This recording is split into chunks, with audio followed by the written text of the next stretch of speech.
আরে মুখটা এরকম করে বসেছিস কেন? আমি তো এখনো বেঁচে আছি।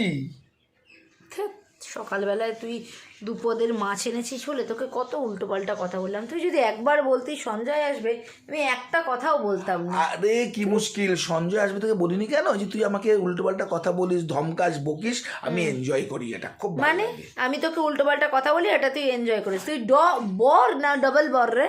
না না, বর না, আমি বর, ওই নিয়ে তো কোনো চাপ বাজে নেই। কথা বলিস না, আসলে ভিটামিন ডিটা কমে যাওয়ায় না, জানিস তো, কথায় কথায় মাথা কেমন হয়ে যাচ্ছে, হাত পা ছেড়ে দিচ্ছে, শুধু ঘুম পাচ্ছে, ভাল লাগছে না। চল খেয়ে দে, তারপর ছাদে আমি তোকে রোদ খাইয়ে আনবো।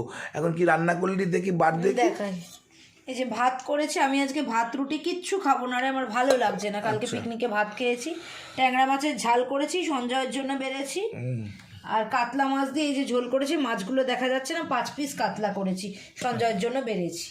ভালোই করেছিস, সঞ্জয় খারাপ তো হয়নি। প্লেন অ্যান্ড সিম্পলই খেতে ভালোবাসে।